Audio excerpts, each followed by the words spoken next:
All right, welcome back to your SUFL weekly recap. Man, week 5, it wasn't just another week, was it? It was a total roller coaster that just turned the whole league upside down. So we're going to break down every single game and figure out what all these crazy results actually mean for the season. Let's just dive right in. Yeah, Titans fall, underdogs rise. I mean, if you had to sum up week 5 in one sentence, that is it, right? We saw some of the league's biggest teams just stumble. And at the same time, teams we'd written off, teams in the basement, they started climbing back. It's just a classic reminder, in the SUFL, anything can happen. Okay, so let's get into the nitty-gritty. How did this all go down? We'll kick things off with what was supposed to be the game of the week, and let's just say it didn't exactly deliver on the hype. Yeah, not even close. AI Fantasy Bot just put on a clinic, absolutely dominating Team Used to Be's by, over 50 points? This was a huge statement win. It pretty much cements the bot's spot at the top and sends a message to the rest of the league. And that message is, catch me if you can. And how'd they do it? Well, a big part of it was this guy, Kyron Williams. Look at that number, 28.90 points. He was the engine that just powered AI Fantasy Bot to that league-best 4-1 record. Just a massive, massive game that nobody on Used to Be's had an answer for. Okay, now for something totally different. From a blowout to a game that went right down to the wire. The Bayshore Buzzards just barely, and I mean barely, squeaked out a win over the Neptune Crackillas. It was a total nail-biter. And get this, that's 2 wins in a row for the Buzzards after starting 0-3. I mean, what a turnaround. So how'd they pull it off? Well, they have their rookie, Emeka Egbuka, to thank. He dropped almost 28 points. His play was absolutely clutch, the difference maker in a game that was decided by less than 3 points. This performance is what lifted the Buzzards out of the basement and gave them some real, actual momentum.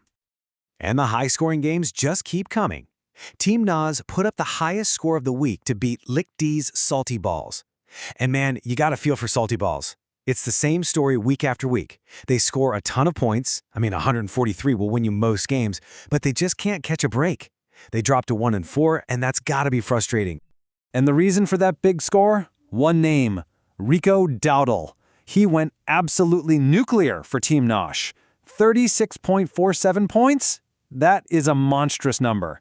Look, when your running back basically single-handedly puts up a score like that, you are just incredibly tough to beat. Doesn't matter how well the other team plays.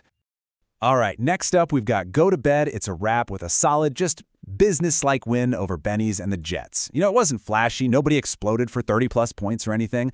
It was just efficient. It was effective. It gets them to a very nice 3-2 record, and unfortunately for the Jets, pushes them deeper into a hole. And to round out the week, we had the Wildwood Warthogs just taking care of business against a really injury-plagued Jenks Vodka and OJ squad. Jenks just could not overcome all the bad injury luck, and the Warthogs, well, they took full advantage. A comfortable 40-point win for them. And the guy leading that charge? Quarterback Baker Mayfield, putting up a stellar 33.66 points.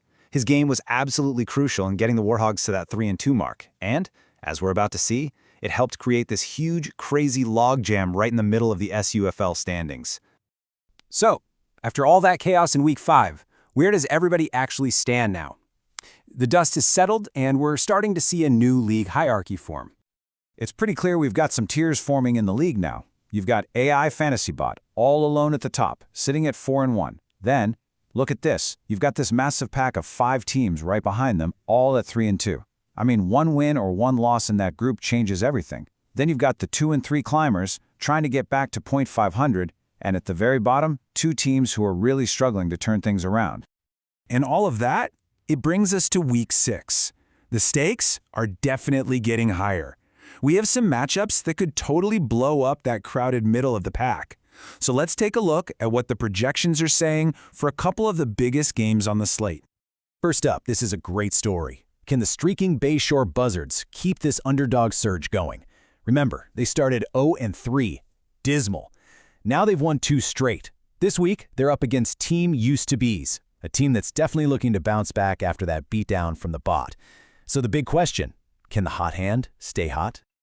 Well, you know what? The numbers seem to think so. The projections actually give the Buzzards a pretty significant 63% chance to win this thing. If they get a victory here, they'd be all the way back to .500. What an incredible comeback that would be. Okay, now for what could be a clash of titans. You've got the 4-1 league leader, AI Fantasy Bot, going up against the 3-2 Wildwood Warthogs. This is a classic matchup, right? The top dog versus a really dangerous contender. So, can the Warthogs pull off the upset?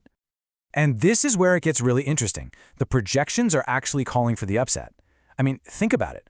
Despite the bots having a better record, despite their dominant Week 5, the Warthogs are favored here with a 63% chance to win. The analytics are clearly seeing something that points to a victory for the underdog. All right, so let's start to wrap this up by zooming out a little bit. What are the big picture trends, the main storylines we really need to be watching as we head into the middle of this SUFL season? For me, it really boils down to 4 main things. First, you've got AI bots' just relentless consistency. Can anyone actually keep up with them? Second, that insane logjam of 3-2 teams. I mean, who's going to be the one to break out of that pack? Third, you gotta watch the Buzzards and their comeback. Is this momentum for real, or is it going to fizzle out? And finally, you can't ignore it, injuries and bye weeks. They're starting to have a massive impact every single week. So really, it all comes down to this. The entire SUFL is just balanced on a knife's edge right now. You have one team at the top, a giant pack of contenders chasing them, and a couple of underdogs fighting their way back. Week 6 feels like it could be a massive tipping point for the whole season. So the question is, who's going to rise and who's going to fall? We'll have to wait and see.